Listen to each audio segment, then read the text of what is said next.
What's going on, everybody? And welcome to Futures Trading with NinjaTrader. You get to kind of hang out with us. We talk levels in terms of the futures, what we're looking at in terms of support, resistance, entry, risk, reward, all that other good stuff. Before we get started, though, let's go and play that intro for y'all.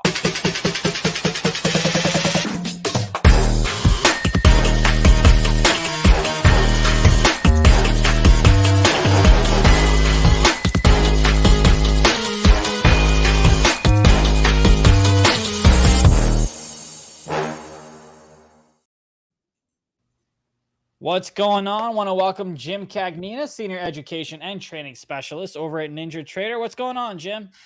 Oh, a lot of stuff going on. A lot of stuff. How was your weekend, first and foremost? Weekend was good, and the 4th of July was good as well. Thankfully, I have all my fingers, so nothing crazy happened there. I know we haven't talked in a minute, but I hope you enjoyed the 4th yourself, man.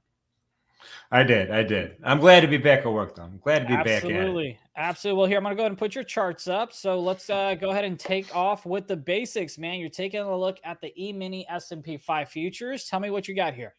Yeah, I woke up this morning, everything was red. We got the stock index futures red, we have currencies red, we have energies red, we have metals red. Everything was selling off this morning when I woke up. We're looking at a daily E-mini S&P chart right now. It's kind of where I start. I want to see a bigger picture before we jump into like a 10-minute kind of day tradable idea chart. And right now, I think this is very interesting. We have a series of lower highs, which is bearish. And we have a range that I kind of highlighted with a rectangle, area of resistance on top, area of resistance on bottom. And now we're trading right into that range right now. And I'm not looking for a breakout on the way up anytime soon. I think it's pretty negative right now. And is there anything, so in terms of possibly looking at a position in the futures, right? Because right now I'm looking at the Qs is near VWAP. But obviously on the future side of things, is there anything you're looking at in terms of like, hey, at these levels, I want to possibly get an entry or support, resistance, whatever. And by the way, for folks at home, this is a simulated trading account that you're taking a look at, but the information and the data is live. It's real, but the account itself is simulated. So we want to be very transparent about that. But sometimes even based on the levels, I personally myself will put on a trade. But Jim's the expert here. Jim, tell me what you're kind of looking at in terms of levels for possible entries on position. Yeah, for sure. And it's, again, real-time data here. This 38.2% retracement levels is literally, laser beamed into my head right now at 38.55. It's where we're at right now. Earlier today, during our live, the opening range broadcast, we did put some trades on in the micro E-mini S&P. And here's kind of the scenario that we had earlier today. With that market. So again, it's the same as the E-mini S&P. It's a smaller size market, which gives us the ability to be more flexible with respect to the distance of our targets and the distance of our stop losses. And right now I have a 2-unit trade idea cooking. I'm short 1 unit right now at 38.62 and a quarter. That's right where this cocktail stirrer label is telling me, hey, Jim, you're short one right here, right? And I have a second unit up here to try to sell a second unit. This is a 2-unit trade idea at 38.75 and a half. And that would give me the ability to cost average dollar in with the stop loss above up here in this area of resistance that I put. Now, having said all that, a lot of times in these 2-unit trade ideas, you don't get the second fill, right? I might never get short up here. The market might not cooperate. So I put a profit target in right now for the 1 unit we do have, and that's right at that S2. That's a pivot number, that S2 pivot number. So that's been cooking since this morning, and I'm going to keep it there. I see no reason to change it. Now so why is it that you want to kind of go ahead and sell another unit all the way up there instead of just selling U2 from the start? Is it just because of the risk reward for you, or?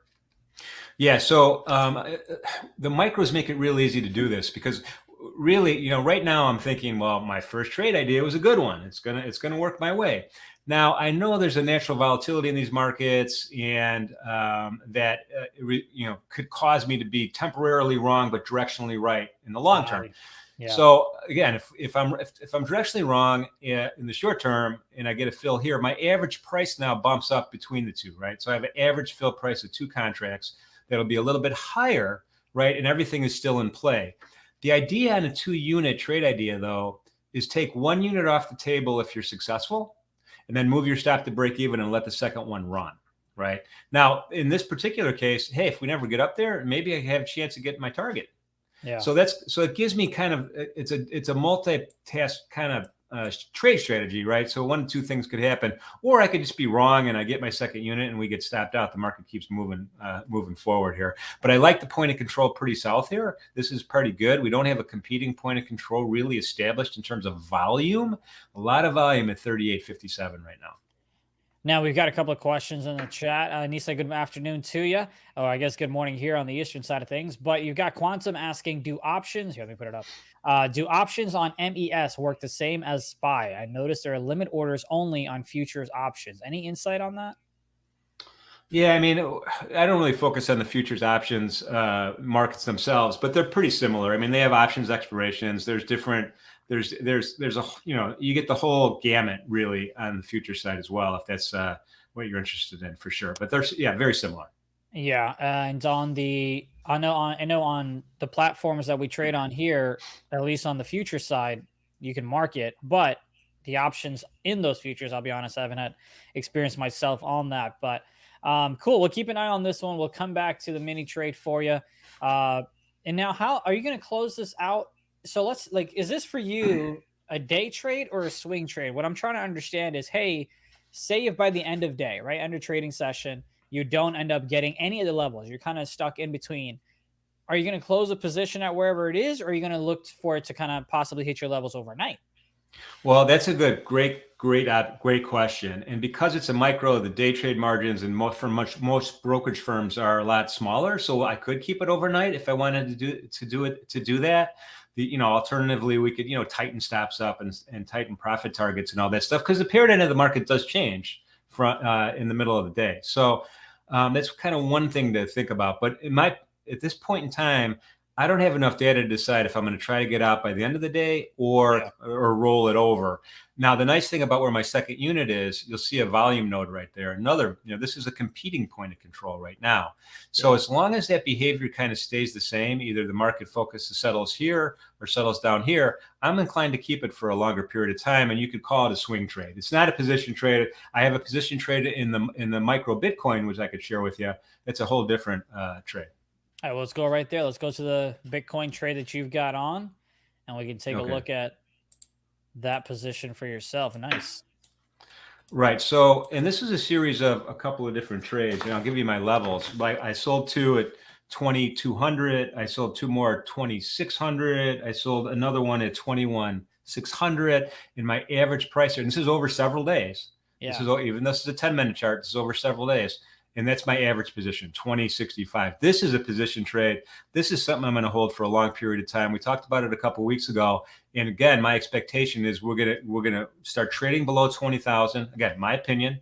And then that once that gets established, we're below 20 for any period of time, that I feel like there's going to be downward potential, maybe as far down as 18,000. So that's kind of where my target is. But right now, I'm just accumulating that position, and we'll see if we continue to get downward momentum in the micro Bitcoin contract. It's a pretty nice contract. It's 50-cent tick, and so you could take a little bit of the risk profile is a little different, and you could scale in the way I'm doing it. Now I see that you've got 5 units there. What are your profit targets, your stop losses based on the chart that you're seeing technically? Well, so right now, this is a day trade chart. There is no target here. I don't have a profit target in right now. The only thing I have is I want to get another unit up here at 22,600. So I'm establishing kind of a midterm short position between 20,000 and 23,000, and then I want to take it down to 18,000 or lower if we can. And then from I think I might even have a daily chart up here, maybe if we're lucky. Well, I remember you having fibs last time you guys talked, and you had a fib possibly around the $1,000 area. I haven't forgotten about that. Well, yeah, this was just the extension, right? So when you do a daily fib, we have this area, really nice area of support right now that's been brewing for a long period of time. Yeah, we breached it a little bit, but I'll fix my rectangle a little bit better. But this is a long-term area, right? This is solid. This area is solid right here. And so when I drew the fib line, then it gives you these extensions, right? Now this is obviously a crazy extension, which is not going to be applicable at all. But and you saw something different last time because the fib numbers were different as well. That's not a reasonable target, obviously. Reasonable target in my mind still is, probably we break this area, bottom of my rectangle here. middle of the rectangle here, good area. 17,700 as an example would be a good target on the downside for the trade we have brewing. And then, of course, to the upside, you're going to continue to try to get some more short positions on that. Is there anything else that you have in the futures side that kind of looks interesting, whether that's crude oil or anything at all that you're kind of love the levels on? Yeah. So, all right. So let's go to the Euro FX. This is the market of the week. I mean, we're talking parity here. Parity is 1.000. This is the euro currency versus the US dollar. Now we're looking at the futures market. And so the numbers are going to be a little different than the cash market, right? The cash market numbers are already closer to parity. And that's because there's a difference in the futures markets. The cost of carry adds to the price a little bit. But I do expect the potential to get to parity on the future side as well as the cash side sooner than later. Maybe this week, maybe next week. I just feel like the disparity between the FOMC and ECB is pretty significant right now. Keep in mind, Wednesday we have CPI coming out, most anticipated CPI that I could remember, and that could drive this down a little lower as well. Just to take a look at it on a daily chart to give us some perspective, the 6E right here, I mean, this is looking pretty negative, right? This is the parity line, my jaggedy red dotted line down here. That's the parity, 1.000. Haven't hit that since what, 2002? Been a long time. We'll see if we could break it. But I'm bearish here. I'm looking for places to sell, and I expect the CPI number is going to reinforce my notion there. Now, are you putting on any additional positions before that, though, or are you just going to wait to see what the number is, and then based on the market reaction, you'll put on a position, whether that's on the EuroFX or the SPY or MES, whatever? Yeah. So, I mean, from a day trade point of view, I'm going to take a look at this as the day progresses, but we have some really nice areas of interest right here. We're trading right at the 23.6% retracement. We're slowly trending bang up. I'd like to see us get back to that 38.2% retracement right above the VWAP here to try to establish a short position. S1 is kind of in the way, and I'm hoping S1 becomes resistance on this trade idea. So it looks something like this, where I'm just going to do it from the chart, make it easy. I'm just going to right click, throw again. It's just, I'm close to that, just one tick below the 38.2%, right above the VWAP. Wait for the market to retrace back up, try to get short back here and see if we could go ahead then and re-attack S2. That's kind of a trade idea that I've been thinking about all morning. Interesting. You have another question from Anissa. It says, on a medium to longer term, would you sell Euro and buy USD? And of course, this is technically speaking what you're seeing on the chart.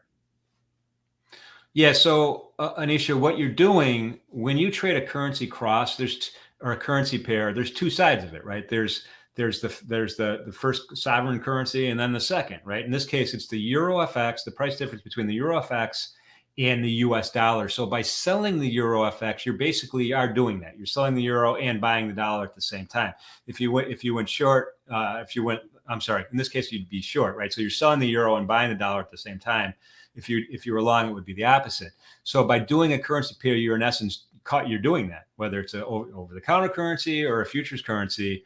It's just a difference between the two. And then when it comes to crude oil, you got any levels on that one? Yeah, crude. Crude has and I'm going to pull the daily up first. Crude has an identity crisis right now, I kind of say that jokingly. But, there's really big daily candles here. This is a daily chart, and these candles are really big. We're talking, $2, $3, $4, $5 big, which is, 5%. It's very volatile. It moves a lot.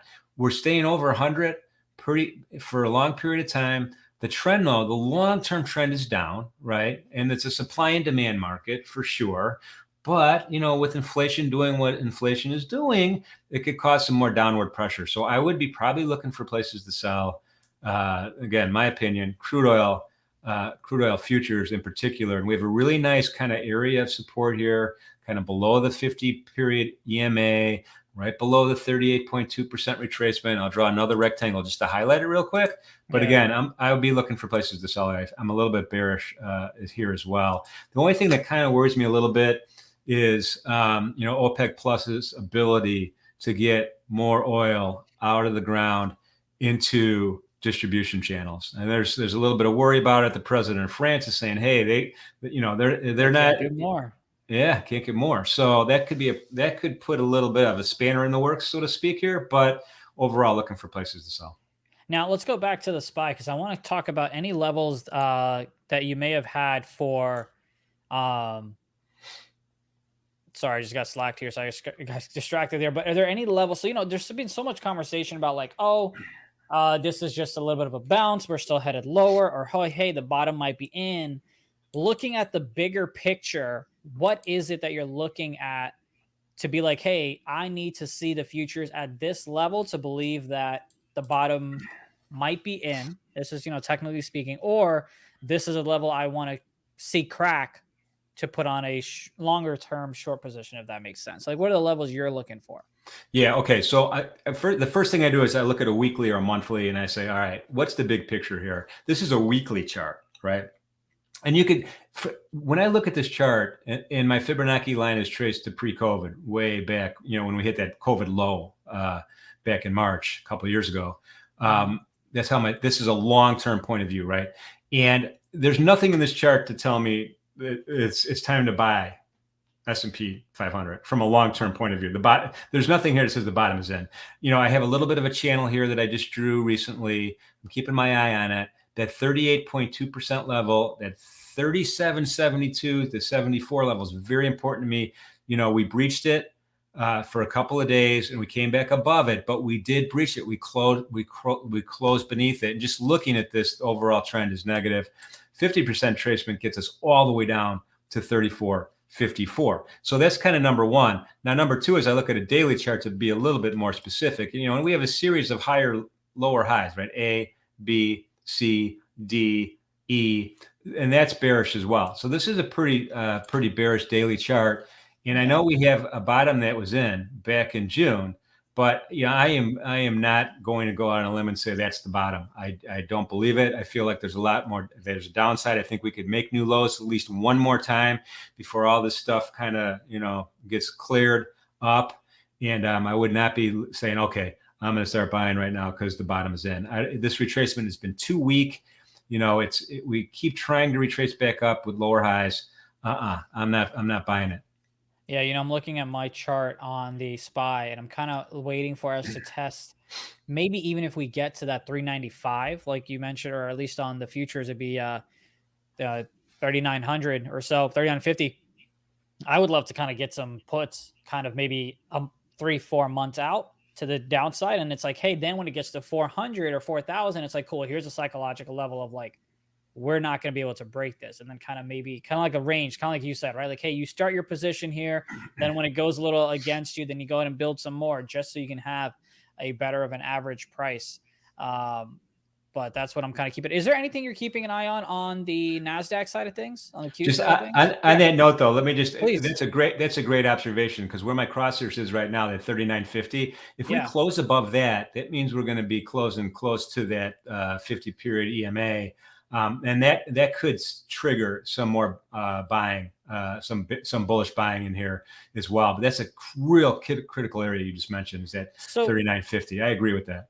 And you mentioned the EMA, so let's talk about this. I know when it comes to the stock side of things, I love to look at my VWAPs and different EMAs. On the future side of things, what indicators, although they could be lagging, we understand that, are you a fan of to give you a little bit of a guidance and not necessarily a decision maker? Yeah. So when I look at a daily chart, again, I'm trying to develop a bias, right? Because we want to leap into a day trade. So I'm trying to develop a bias. Am I bullish, bearish, or sideways, or I don't know, right? Any one of those four things could be true. So when I thinking of that, I like a longer term moving average.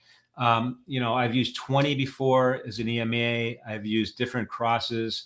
But the 50 EMA in this case kind of makes sense to me, and it's a personal thing, right? I mean, it's a personal thing, and I get used to it. Right up here at the C peak here, look at how nicely it held. I mean, that moving average held like this is a textbook, application right here, and it held pretty nicely. And I expect us to get a similar kind of cluster like this eventually. Maybe it's going to be a little lower, maybe not, but that's what I'm looking for. I'm thinking ahead of time that way. Gotcha. And are you a fan of VWAP on the intraday or no? And the intraday, yes, not on the interday, but on the Of course. Yeah. intraday. Yeah. And this, let me kind of show that really quick here in the E-mini S&P chart. What I have, let me open this up a little bigger, make it easier for everybody to see. So I changed my color. This is my VWAP line in the middle, right? So red is really now orange, and then green is blue. I did that because it was just too confusing on my old eyes with the colors over the red. So that's the VWAP line in the middle, and I have one standard deviation band around it. Those are the black lines at the top and at the bottom. And I love, this is a relatively new thing for me. I love the VWAP and I love the VWAP bands. You can go 2 or 3 standard deviations if it's a trend day. I just like to keep it at 1 and see. In this particular case, we breached the second standard, the bottom deviation band, a couple of candles. Buyers came back in and said no, and we've been kind of kissing along the bottom ever since. So that's an important level to me, right at that point of control here at 38.56. Yeah, and you've got the market kind of just trying to bounce a little bit more near VWAP at the moment. Now I want to go ahead and got one more question, and then we'll go to your tip of the week. Anissa's asking, so sell euro, buy USD on the spot market, taking into account the futures. Is that right? Is that? Yeah, so that's a great. Hi, Nisha. How are you?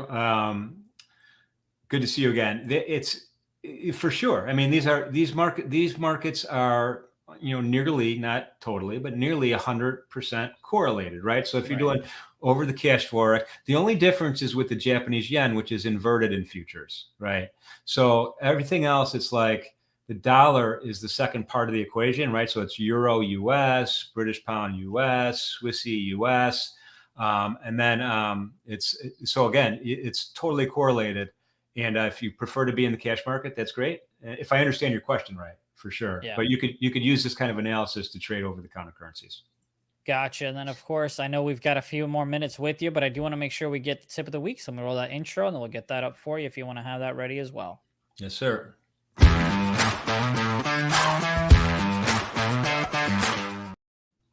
All right, perfect. There you go.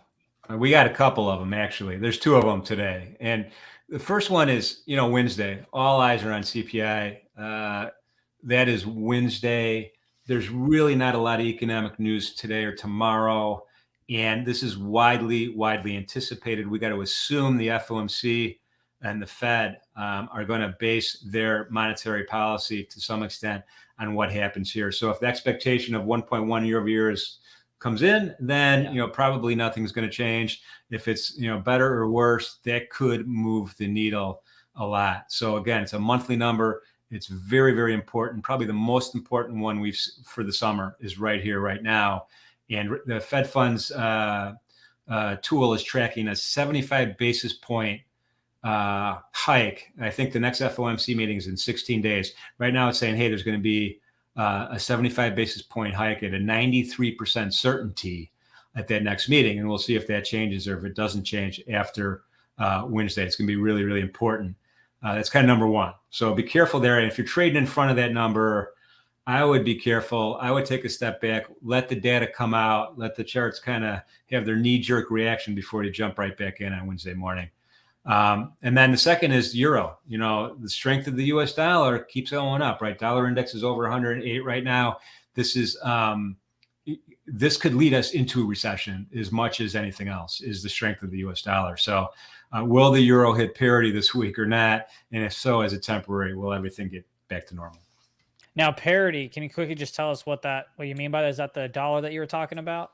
Yeah. So parity is it's real simple. It's just another way of saying that this currency cross, the euro FX versus the US dollar, is going to trade at a price of 1.0000. Right now we're at 1.0132.5. Right. If you could read it that way. Yeah. And it hasn't been to parity for since 2002, right? So it's going to be a big deal if it happens psychologically as well as with some real life ramifications. On the cash market, the over-the-counter euro US, again, it's the price it's even closer to 1.000. So it's just a fancy way of saying, are we going to get to a one-to-one relationship between the euro and the US dollar? A one-to-one ratio there. And of course, you're trading live, I believe, just about every day in the mornings as well. Enver, if we could put that Up. I believe it's ninjatrader.com/events. Is that right? That's right. We do the opening range every morning. And this is basically the primary mission of the opening range is to try to identify some trade ideas, right? Through technical analysis with a little bit of, fundamental and geopolitical information in our pocket. And we do that every morning, 9:15 East Coast time. And then again, we bookend the day. At the end of the day, we do bars closing, same thing at the close. So feel free to join us at those events. They're free. A lot of fun, a lot of interaction, and I encourage everyone to pop in there. Let's go back to your ES position if we can to kind of quickly take a look at Mm-hmm. that since we've got a few moments. So Yeah. you're okay. There we go. So you're right. You're kind of right near break even, right? So that -1 just means, hey, it's a unit lower than your entry level. Yes, sir. Yeah. So You're this right near one, break even. yeah. So remember, the S&P trades in quarter points. So that's why you're seeing it tick around, Right. 0.25, 0.75, 0.50, with 4 of them equaling 1 point. And that's kind of where we're at right now. I like the fact that the VWAP is holding its own, right? We haven't closed above the VWAP really since 720 to 730 bar, way up here. So Yeah. it's kind of holding nicely. I feel good about it, which suggests to me I'm not going to get my second unit, but I might get my target down at S2. Don't rule out these pivots. These pivots have the self-fulfilling prophecy sometimes. And, if it's just kind of a conservative approach I'm taking because I have a lot of room to grow. But again, it's a micro, so it's okay. Yeah. No, I'm currently short the Qs myself. But yeah, let's talk about it. Do you have any levels for us on the Q side of things, or the Nasdaq side of things, Well, rather? let's take a peek. Let's take a peek right now. This is the NASDAQ future. And one thing to point out that's kind of important is there's a double distribution here on the volume profile. So there's one big distribution down here with a point of control a little bit south of where we're trading right now, approximately 905. There's a second one pretty high up that was established before the open at 12050. And then an area of rejection between the two, right? Area of rejection between the two. I think this is a little bit anticipatory for Wednesday, and I'm not looking for places to buy here. I'd be looking at places to sell. And those places include the VWAP middle there. And I'm going to, suggest 976. And then the S1 also very important level. Hopefully it will hold around that kind of even 12,000 number. Again, I'd be selling off of those levels today in the NASDAQ. I just don't think we're going to recover enough before now and CPI Wednesday. Yeah, I'm glad we're kind of on the same page, and you can see. I believe the yellow line for you is VWAP. Is that right? That's right. That's right. That's right there. Yeah. So Around. intraday, we're below VWAP, and that's interesting because that's kind of what I'm hoping to stay below. That's kind of what's helping me gauge for us to be below that on the Q side of things as well. We only got a couple of minutes. Were there any other markets that you wanted us to kind of focus on? I know we covered the euro, we covered Bitcoin, we've got NASDAQ, SPY. Did you want to look at crude oil or any other levels that you liked? Well, yeah, I would also while we're at it, the currencies are it, right? Here's the yen. Yen is I'm in a huge bearish mode. So the 6E, which is the euro, the yen US dollar cross, and the British pound sterling also, looking for places to sell in those markets Yeah. with the dollar being as strong as they are. And don't let this fool you at all. I'm going to show you the craziest chart I've seen in a while. And it's been a while since we've seen this kind of price action. Look at this Japanese yen. I mean, ever since March, there's a little bit of reprieve here in May, but Just a forget little about bounce. it. We're back down. We're breaking out right now of a long-term area of support. Again, don't come to the conclusion that it can't go any lower just by looking at a chart. This can go lower. Well, I mean, do me a favor since we're having a little bit of fun on this one. Can we go to like the weekly on the yen real quick? Or Yes, like the sir. yearly, actually, or even the yearly, matter of fact. Well, I'm not sure Or how monthly. much. Let's do a monthly. Yeah, Let's monthly see is what we fine. get here. It's going to And take the a reason, second to load because I haven't done this before, but okay. yeah, no, you're fine. And the reason I ask is because the Nikkei, if I remember correctly, hasn't recovered from its all-time highs, or because I remember looking at the charts for the overseas stock markets and things like that, and it's like some of them just haven't recovered from to back to all-time highs in years, if not decades. But we can take a look at that later on. But yeah, you can see the downswing from like 2011. It just hasn't recovered. Just hasn't gone back up. I mean, I mean, look at that. That is crazy. I mean, it's a crazy chart. So again, I think there could be some downside here. That's 50% in a year almost. Excuse me, in 10 years. In 10 years. In a decade is what I meant to say. That's I mean, I can't imagine the currency relationships and things like that. Well, Jim, I appreciate you hanging out with us. That's Jim Cagnina, senior specialist over at NinjaTrader, senior education and training as well. Jim, appreciate you hanging out with us. We will see you next Monday. And if you guys have any questions or any levels you want us to take a look at or anything like that, please let us know. Jim, any final thoughts? Just want to remind everybody, hey, Japanese PPI, Producer Price Index, is coming out at 7:50 East Coast time tonight. So if you are trading that currency pair, be ready for that number. And of course, you can always catch Jim every day over at ninjatrader.com/events. Trades every morning. And you can also catch him for bars closing as well. Jim, appreciate you, man. We'll catch you next Wednesday. Or excuse me, next Monday. So, Nate, thanks for having me. Good seeing you. Take care.